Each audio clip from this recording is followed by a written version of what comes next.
કામરેજ શનિવારે મુખ્યમંત્રી શ્રી ભૂપેન્દ્ર પટેલ વડોદરા જિલ્લાના ભુજપુર ગંભીરા પુલ દુર્ઘટના બાદ રાજ્યના તમામ પુલોની સલામતી દઈ ધ્યાનને લેતા જાહેર હિતમાં તેની પુનઃ તાત્કાલિક ધોરણે સઘન ચકાસણી કરવાની સૂચના આપી હતી। તેના ભાગરૂપે તમામ જિલ્લાઓમાં બ્રિજો, ઓવરબ્રિજો, નાળા અને ઓવરપાસ જેવા પુલોની ચકાસણી કરવામાં આવી રહી છે। ત્યારે જિલ્લા પોલીસ વડા હિતેશ જોઈસર કામરેજ તાલુકાના ખોલબેડ પાસે નેશનલ 48 પર તાપી નદી પરના બ્રિજની મુલાકાત લીધી હતી। કેમ 4 રસ્તા પાસે વડોદરા મુંબઈ એક્સપ્રેસ વેના પેકેજ 6 ની પણ મુલાકાત લઈ નિરીક્ષણ કર્યું હતું। જિલ્લા પોલીસ વડાએ જણાવ્યું હતું કે અમદાવાદથી મુંબઈ જતા નેશનલ હાઈવે નંબર 48 ઉપર ખોલવડ પાસેના તાપી રિવર બ્રિજનું રિપેરિંગ શરૂ કરી દેવામાં આવ્યું છે, જેથી અમદાવાદ તરફથી સુરત, પલસાણા, સચિન બારડોલી, તાપી, નવસારી, વલસાડ, ધુલિયા અને મુંબઈ તરફ જતા વાહનોને નાની નરોલી તવા બનેલા વડોદરા મુંબઈ એક્સપ્રેસ વે ઉપરથી વાહનોને પસાર થવા ડાયવર્ઝન રાખવામાં આવ્યું છે।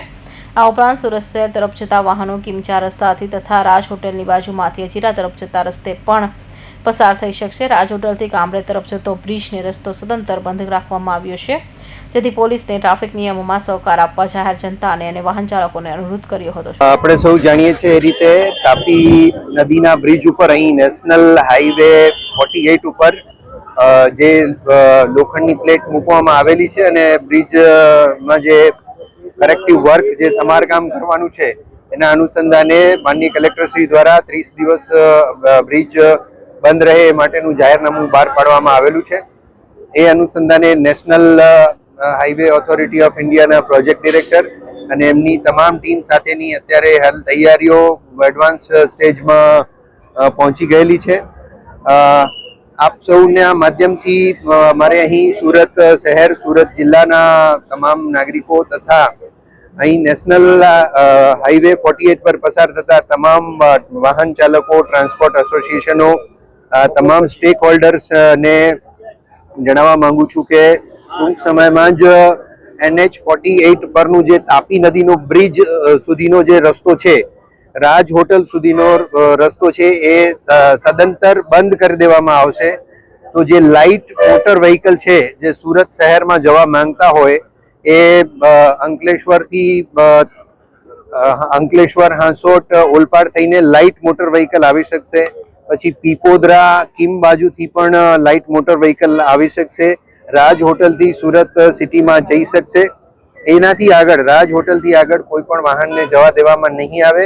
અત્યારે તમામ પ્રકારે સાઇનેજીસ, પબ્લિક એડ્રેસ સિસ્ટમ એ બધી તમામ તૈયારીઓ કરવામાં આવી રહેલી છે અને જે ડાયવર્ઝન છે એ આપ સૌ પણ મેક્સિમમ એને પબ્લિસિટી આપી અને લોકો સુધી પહોંચાડો। શરૂઆતના તબક્કે આ બહુ હજારોની સંખ્યામાં 25,000 જેટલા વાહનો દરરોજ 25,000 થી 30,000 વાહનો પસાર થાય છે। એ શરૂઆતના તબક્કે થોડી ઘણી જે પણ તૈયારીઓ કરવાની હશે અને લોકોને પણ જે ગેરસમજ કે કોઈ પ્રકારે એ બાબતનું નોલેજ નહીં હોય એ બાબતની પણ પૂરી તૈયારીઓ પોલીસ દ્વારા કરવામાં આવી રહેલી છે કે મેક્સિમમ કઈ રીતે લોકોને ઝડપથી આ મેસેજ આપણે પહોંચાડી શકીએ। ઇન શોર્ટ અહીં જે કિમ થી જે નેશનલ એક્સપ્રેસ વે 4 જે સ્ટોપ ગેપ અરેન્જમેન્ટ ભારત સરકાર અને ગુજરાત સરકાર દ્વારા જે ચાલુ કરવામાં આવી રહેલ છે એના ઉપર હાલ કોઈ પણ પ્રકારનું ટોલ પણ લેવામાં નથી આવતો, એટલે સીધા અહીંથી એક્સપ્રેસ વે થી થઈ અને એના માં નીકળવામાં આવશે અને એનાથી પાછા વાહન ચાલકો NH 48 ઉપર જઈ શકશે। ત્યાં પણ બધી તૈયારીઓ કરી દેવામાં આવેલી છે। Rathod, TV news Kamrej.